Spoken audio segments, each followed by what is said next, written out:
بسم اللہ الرحمن الرحیم۔ وضو بھی اعمال جنت میں سے ایک عمل ہے اور جنت کی سڑکوں میں سے ایک شاہراہ ہے۔ وضو کے فضائل اور اجر و ثواب کے بارے میں حدیثیں بہت ہی زیادہ ایمان افروز اور رغبت انگیز ہیں۔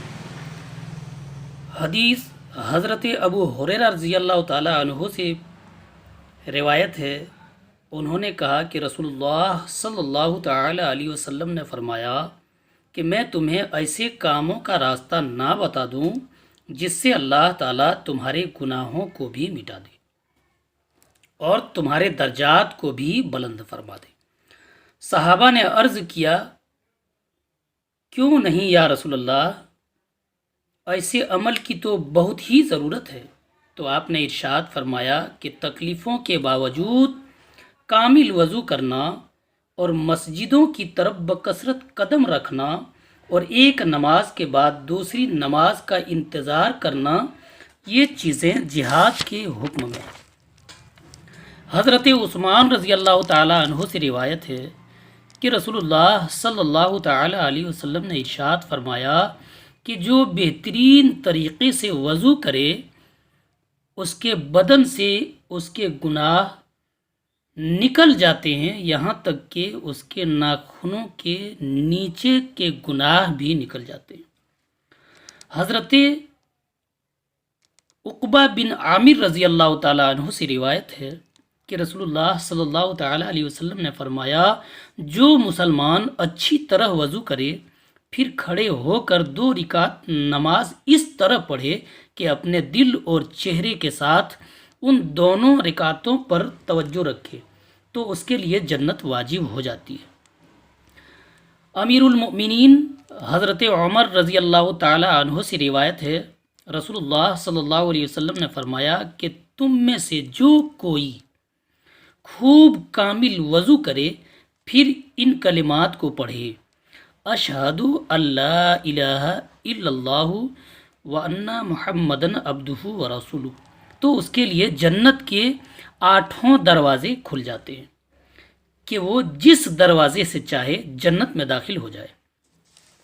حضرت ابو ہریرہ رضی اللہ تعالیٰ عنہ سے روایت ہے کہ رسول اللہ صلی اللہ تعالیٰ علیہ وسلم نے فرمایا کہ میری امت قیامت کے دن اس حالت میں بلائی جائے گی کہ ان کی پیشانیاں روشن اور ہاتھ پاؤں وضو کے اثرات سے چمکتے ہوں گے۔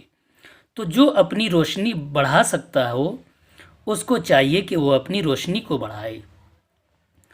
وضو بذات خود بظاہر کوئی عبادت کا کام نہیں معلوم ہوتا، اس لیے کہ پانی بہانا اور چند اعضاء کا دھو لینا بظاہر کوئی عبادت کا عمل نہیں، لیکن چونکہ وضو نماز ادا کرنے کا وسیلہ ہے اور عبادت کا وسیلہ بھی عبادت ہوتا ہے، اس لیے وضو بھی اس لحاظ سے عبادت بن گیا اور ایسی شاندار عبادت بن گیا کہ جنت دلانے عمل عمل اور بہشت کی سڑکوں میں سے ایک سڑک بلکہ شاہراہ بن گیا۔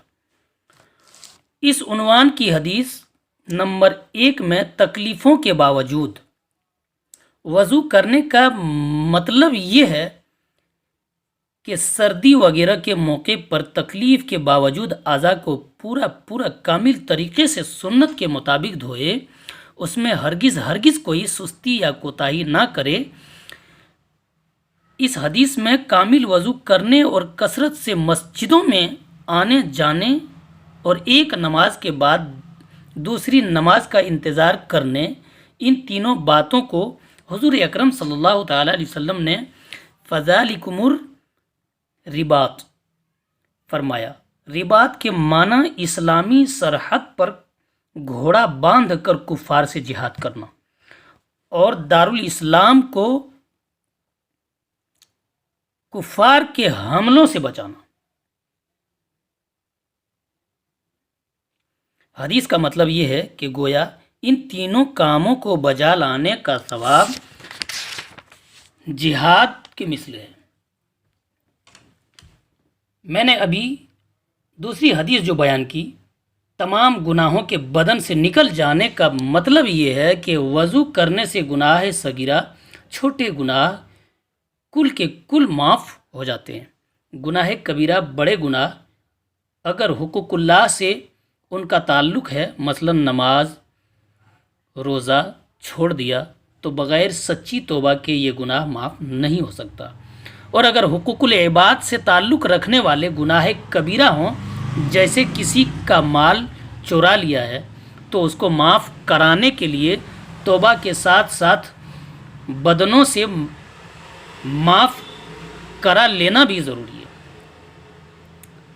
اور اس کے بعد والی حدیث جو بیان کیا، اس کا مطلب یہ ہے کہ جہاں جہاں وضو کا پانی پہنچتا ہے، قیامت میں بدن کا وہ حصہ روشن اور چمکتا ہوگا۔ جو شخص اس نورانی چمک کو بڑھانا چاہتا ہے، اس کو بڑھا لے۔ وہ بکثرت وضو کرے اور اعضائے وضو کو سنت کے مطابق دھوئے۔ وضو کے دنیاوی فائدے بھی بہت ہیں۔ وضو سے آخرت کے فائدے کے علاوہ بہت سے دنیاوی فوائد بھی ہیں۔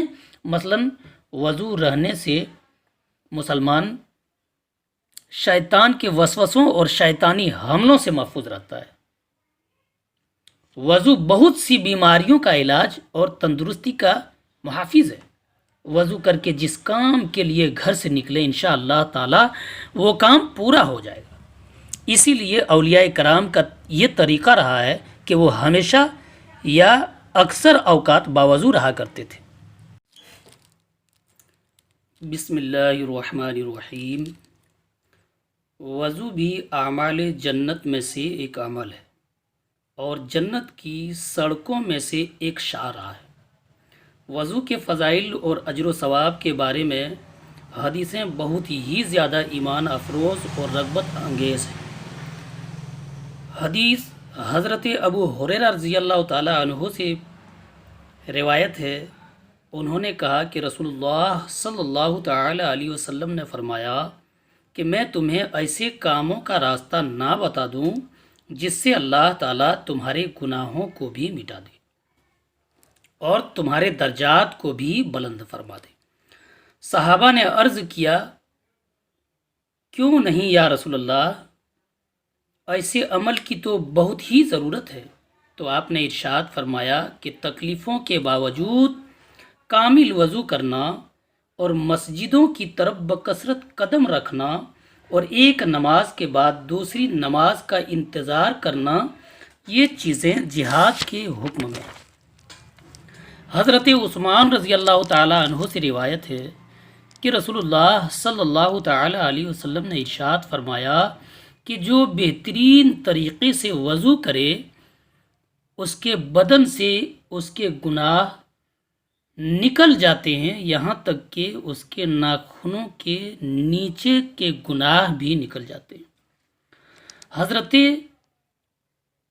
عقبہ بن عامر رضی اللہ تعالیٰ عنہ سے روایت ہے کہ رسول اللہ صلی اللہ تعالیٰ علیہ وسلم نے فرمایا، جو مسلمان اچھی طرح وضو کرے پھر کھڑے ہو کر 2 رکعت نماز اس طرح پڑھے کہ اپنے دل اور چہرے کے ساتھ ان دونوں رکعتوں پر توجہ رکھے، تو اس کے لیے جنت واجب ہو جاتی ہے۔ امیر المؤمنین حضرت عمر رضی اللہ تعالی عنہ سے روایت ہے، رسول اللہ صلی اللہ علیہ وسلم نے فرمایا کہ تم میں سے جو کوئی خوب کامل وضو کرے پھر ان کلمات کو پڑھے، اشہد اللہ الہ الا اللہ وان محمدن عبدہ ورسولہ، تو اس کے لیے جنت کے 8 دروازے کھل جاتے ہیں کہ وہ جس دروازے سے چاہے جنت میں داخل ہو جائے۔ حضرت ابو ہریرہ رضی اللہ تعالیٰ عنہ سے روایت ہے کہ رسول اللہ صلی اللہ تعالیٰ علیہ وسلم نے فرمایا کہ میری امت قیامت کے دن اس حالت میں بلائی جائے گی کہ ان کی پیشانیاں روشن اور ہاتھ پاؤں وضو کے اثرات سے چمکتے ہوں گے۔ تو جو اپنی روشنی بڑھا سکتا ہو، اس کو چاہیے کہ وہ اپنی روشنی کو بڑھائے۔ وضو بذات خود بظاہر کوئی عبادت کا کام نہیں معلوم ہوتا، اس لیے کہ پانی بہانا اور چند اعضاء کا دھو لینا بظاہر کوئی عبادت کا عمل نہیں، لیکن چونکہ وضو نماز ادا کرنے کا وسیلہ ہے اور عبادت کا وسیلہ بھی عبادت ہوتا ہے، اس لیے وضو بھی اس لحاظ سے عبادت بن گیا، اور ایسی شاندار عبادت بن گیا کہ جنت دلانے عمل اور بہشت کی سڑکوں میں سے ایک سڑک بلکہ شاہراہ بن گیا۔ اس عنوان کی حدیث نمبر 1 میں تکلیفوں کے باوجود وضو کرنے کا مطلب یہ ہے کہ سردی وغیرہ کے موقع پر تکلیف کے باوجود اعضاء کو پورا کامل طریقے سے سنت کے مطابق دھوئے، اس میں ہرگز کوئی سستی یا کوتاہی نہ کرے۔ اس حدیث میں کامل وضو کرنے اور کثرت سے مسجدوں میں آنے جانے اور ایک نماز کے بعد دوسری نماز کا انتظار کرنے، ان تینوں باتوں کو حضور اکرم صلی اللہ تعالیٰ علیہ وسلم نے فذالکم الرباط فرمایا۔ رباط کے معنی اسلامی سرحد پر گھوڑا باندھ کر کفار سے جہاد کرنا اور دارالاسلام کو کفار کے حملوں سے بچانا۔ حدیث کا مطلب یہ ہے کہ گویا ان تینوں کاموں کو بجا لانے کا ثواب جہاد کے مثل ہے۔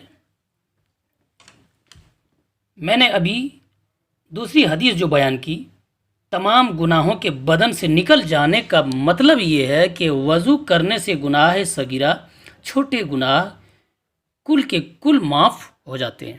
گناہ کبیرہ، بڑے گناہ اگر حقوق اللہ سے ان کا تعلق ہے، مثلا نماز روزہ چھوڑ دیا، تو بغیر سچی توبہ کے یہ گناہ معاف نہیں ہو سکتا۔ اور اگر حقوق العباد سے تعلق رکھنے والے گناہ کبیرہ ہوں، جیسے کسی کا مال چورا لیا ہے، تو اس کو معاف کرانے کے لیے توبہ کے ساتھ ساتھ بدنوں سے معاف کرا لینا بھی ضروری ہے۔ اور اس کے بعد والی حدیث جو بیان کیا، اس کا مطلب یہ ہے کہ جہاں جہاں وضو کا پانی پہنچتا ہے، قیامت میں بدن کا وہ حصہ روشن اور چمکتا ہوگا۔ جو شخص اس نورانی چمک کو بڑھانا چاہتا ہے، اس کو بڑھا لے، وہ بکثرت وضو کرے اور اعضائے وضو کو سنت کے مطابق دھوئے۔ وضو کے دنیاوی فائدے بھی بہت ہیں۔ وضو سے آخرت کے فائدے کے علاوہ بہت سے دنیاوی فوائد بھی ہیں۔ مثلا وضو رہنے سے مسلمان شیطان کے وسوسوں اور شیطانی حملوں سے محفوظ رہتا ہے۔ وضو بہت سی بیماریوں کا علاج اور تندرستی کا محافظ ہے۔ وضو کر کے جس کام کے لیے گھر سے نکلے، انشاءاللہ تعالی وہ کام پورا ہو جائے گا۔ اسی لیے اولیاء کرام کا یہ طریقہ رہا ہے کہ وہ ہمیشہ یا اکثر اوقات باوضو رہا کرتے تھے۔